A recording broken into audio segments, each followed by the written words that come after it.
আল্লাহর ভয় কমে যাওয়া, হারাম কাজ করতে গিয়ে অন্তরে ভয় অনুভব না হওয়া। আসসালামু আলাইকুম রহমতুল্লাহ। এই 10টি লক্ষণ যদি মিলে যায় তাহলে আপনি বুঝবেন আপনার ঈমান দুর্বল হয়ে গেছে। লক্ষণ সমূহ: 1. নামাজে অনিয়ত বা অলসতা, নামাজে মন না থাকা, সময় মতো না পড়া বা একবারে ছেড়ে দেওয়া। লক্ষণ 2.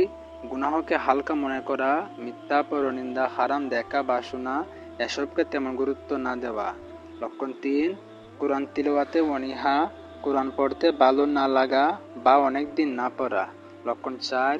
আল্লাহর ভয় কমে যাওয়া, হারাম কাজ করতে গিয়ে অন্তরে ভয় অনুভব না হওয়া।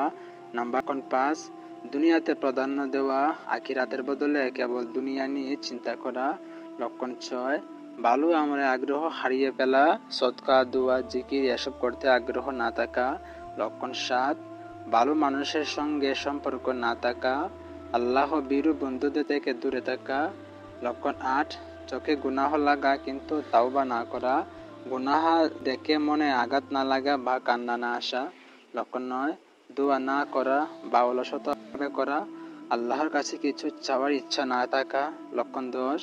নিজের পাপকে গোপনে উপভোগ করা, গুনাহের সময় অনুতপ্ত না হওয়া, বরং মনে তৃপ্তি পাওয়া।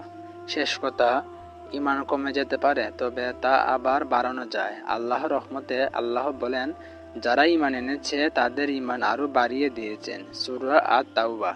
ঈমান বাড়াতে করণীয়: নিয়মিত নামাজ, তাওবা ও ইস্তেগফার, ভালো সঙ্গ, কোরআন তেলাওয়াত, বেশি বেশি আল্লাহকে স্মরণ। এগুলা যদি আপনি করেন তাহলে ইনশাআল্লাহ আপনার ঈমান বেড়ে যাবে।